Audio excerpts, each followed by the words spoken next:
Outdoor viewers. Today I'm going to be showing you guys the location of the new pond that me and my husband plan on building from start to finish.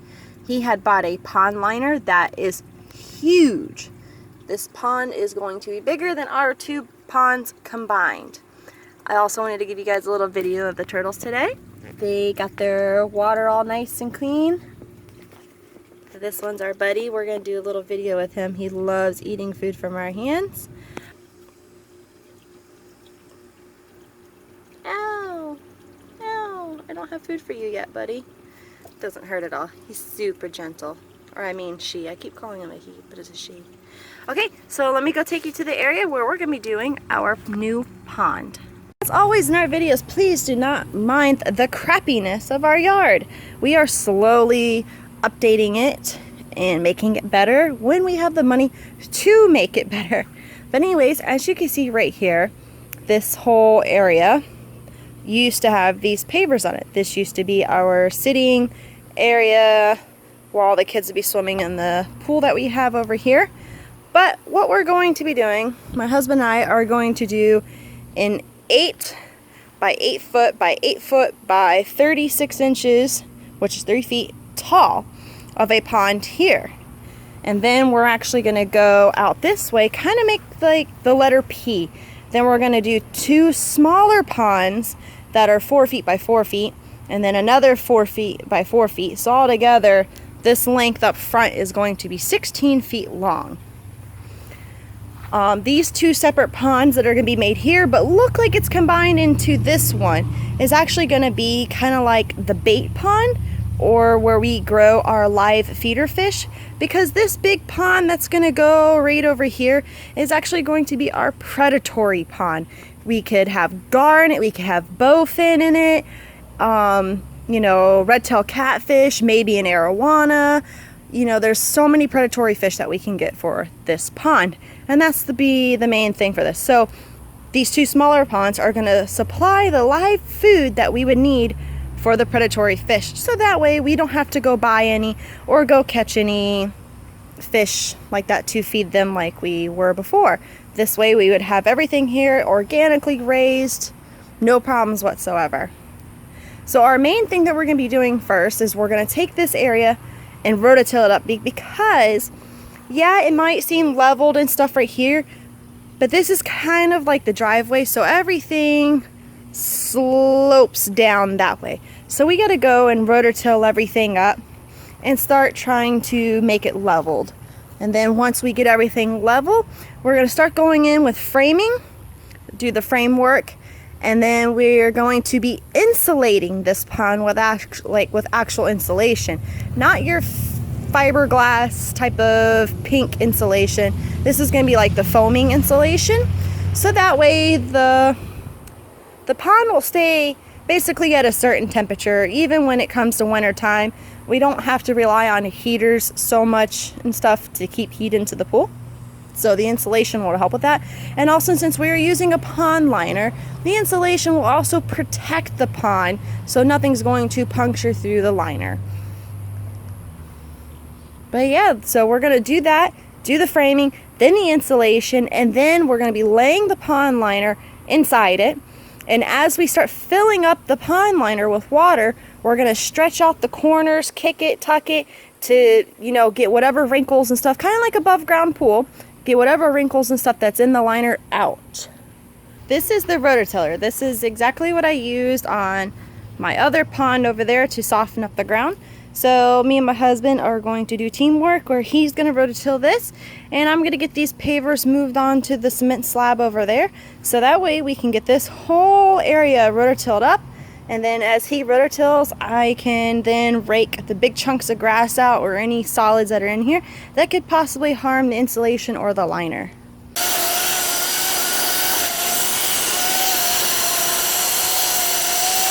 So viewers, as you can see right here, we have a good amount rototilled already that the husband did. He did a fantastic job. So you can see all the grass that got separated. All we got to do now is take the rake through it, get all the big chunks, possible rocks or sticks that are in here out. Still at it, working on the P part. Okay, viewers, so we have everything all rototilled. The husband did a great job. Let me back up a little bit. So all of that and down that way is all rototilled. Now, the big spot over here is not all going to be a pond. It's just going to be, like I said, 4 feet wide. See, viewers, here's my gorgeous, handsome husband, my beautiful mama. As you can see right here, we have tons of wood. I forgot the phone and missed the whole entire trailer being filled with supplies. But we are taking these supplies, and these are the supplies that are going to be making our pond. So we're going to go here to the back area. We have all the lumber. These are 16 footers. They're 1x6s. And this is what we're going to be using for the inside. This is what we're going to be using on the inside of the pond.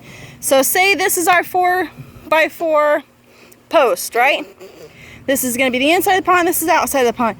These are going to go on the inside of the pond, along with these, which are inch-thick insulation pads. They're just basically styrofoam, but they are all sorts of, they're mildew resistant, moisture resistant, insect, everything you name it resistant. And this is going to be what's going to protect our pond lighter, along with insulating the pond. We have 10 of these sheets, and we should have plenty enough of that. We also got our bag of pea pebble rocks, which are going to be going down at the bottom. We got 12 of those, along with 1 bag of lava rocks, which we're going to be showing you how we do a DIY filter. But yes, so we got 4 footers, 8 footers, 16 footers. And the other thing too we got are 50 fence panels. Now the fence panels are also going to be replacing what we took down there, make this all look new, and then also how I did with our previous pond over there and my other pond over here. We are all unloaded. This is all the lumber that's going to be on the inside of the pond. This PVC piping, we actually have an extension cord that runs across the ground out here to this pond. This piping is going to go underground, which is going to have the extension cord through it. So we no longer, when we do yard work and stuff, we don't have to unplug the pond and take the cable over there. This way it's underground, no need to worry about it. And then we have extra plumbing, which is going to be for the filtration for the new pond that is going over here. But yeah, we have everything all unloaded. Sweetheart is getting all the poopy crappy fence panels off over here, and then we're gonna be putting, where are they at, all these new panels up. And then also we have extra fence panel, because like I said, that's gonna be the outside border for the pond, like what we have over there and what we have over, what I done over here. So let's get to it and get to work. We're on day 2 of this project. Viewers, we got the all new siding and the fencing put in. Sweetheart did a fantastic job. Look at that, he's almost a professional. Should get him hired. But he did a fantastic job, so we got this all done and over with.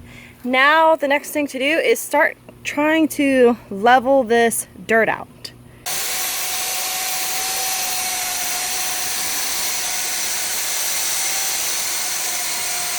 As you can see, there's a huge thunder rainstorm coming. So that is going to stop our production, it looks like, for the rest of the day. But we already started to pack the dirt down a little bit. Got a couple things we need to clean up in this area. But with the rain, it'll help. It'll pack everything down a little bit more so we can see where we're unleveled at. So where we need to add more dirt and stuff. There's lightning everywhere. So that's it for today. We'll continue tomorrow. And hopefully we can get a little further and start getting stuff actually laid down. But yep, we're going to get all the tools and equipment in right now before it starts to downpour and before we get hit with lightning. The next day. Morning viewers, it is yet another day of us working on this new Predatory pond build. We are kind of just doing a dry fit, which is the best thing to do so you have your idea and you can see if it's going to work. So as you can see here, we have the 2 4x4 ponds, and then we have the bigger 8x8 pond that's over here. Now these ponds are going to be 36 inches high off the ground, so that's going to give us 3 foot of depth for the fish to swim in. So we're just doing the dry fit like I said, and we're just lining up, seeing how everything's gonna fit, if we need to make any adjustments in the dirt before we start to try to do like a dry screw in fit. And what we're going to do is we're gonna lift the frame up and we're gonna just put one screw, maybe 2 screws on each side to kind of hold it up to see if it is the way that we want it to be. But it is coming along good. We have today and tomorrow. Stay tuned. Viewers, what we have here is a little trench. Before we start screwing in our dry fit stuff, we remembered that we wanted to put the extension cord that leads to the pond and the pool over there underground. So we have our PVC pipe. We just dug our trench out here so that way we can bury the pipe. Sweetheart just tossed the extension cord over for me. So we're gonna snake that the way through. Now, because we are frickin' idiots, or at least me and my mom are, we more or less laid all of our lumber on top of the extension cord, which is fine though, it's no problem. We just needed to at least get this section done, which will be out of the way of our pond. So we have our PVC pipe in the ground here. Sweetheart is cleaning and going to put the PVC pipe glue on so we connect these two together. We have the pipe going all the way out there to the pool in the other pond. So we're going to allow this to dry while we dig a little bit more that way before we put this part here underground.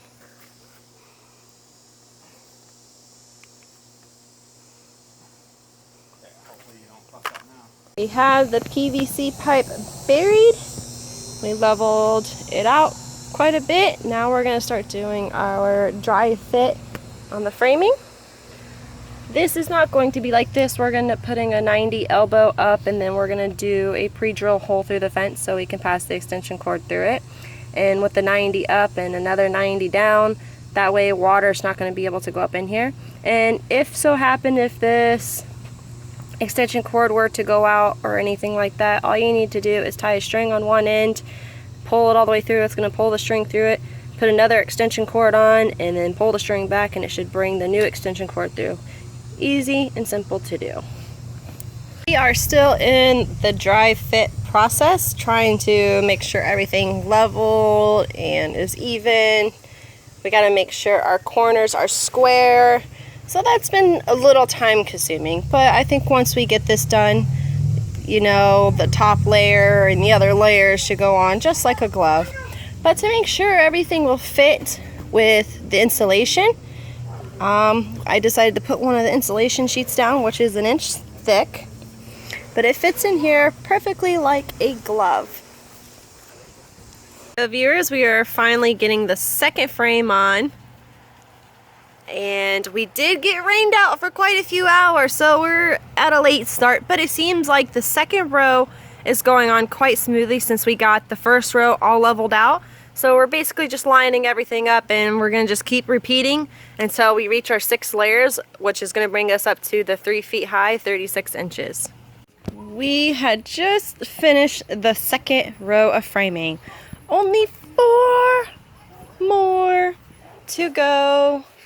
But yeah, so we got to do another 3 layers, and that's going to be the height of our pond. And then after we do the 3 layers, we're going to go in and we're going to put the post in on the outside in the middle of these. We're going to do posts about every 4 feet apart around here, so that gives us the support. So once we start filling the liner with water, it's not going to bow out or anything. It's not going to cause any structure issues. This way it'll be all solid, and we'll be able to screw the framing in to the 4x4 post that we have. So therefore it's not going to shift or change. And then yet we still need to go in with the corners. We're going to be doing post here at the corners also, so that this doesn't shift and that these stay structurally safe. Evening YouTube viewers of the Matson Outdoors. As you can see, me and my husband are almost done with the 5th layer of paneling. We're going to take this 1 inch thick of insulation, and we're going to be putting it at the bottom and all sides all around, and then hopefully we can get the liner in today and these, and maybe start filling it up with some water. Let's get it going. Okay viewers, we are in the process right now of cutting out our notches for our overflow. So these are separate ponds, but yet they're going to have an overflow over into the next pond, so that way we'll have one system. So this small pond at the very end is going to have the pump, which is going to suck it and then return it. God damn it, sweetheart, shut up. And it's going to go into the filtration system, which is going to go back into this pond, kind of similar to my littler pond that's on the other side of the fence. So then it's going to have continuation. So this is what we've come up with here. And now we're going one more level up, and we're going to do this one right now. So what we had to do was we drilled a hole, so that way we can cut the line here at the bottom, and then Sweetheart's going to cut down the sides right here. So then we'll have another notch in the wood. Peekaboo! It's the bellman!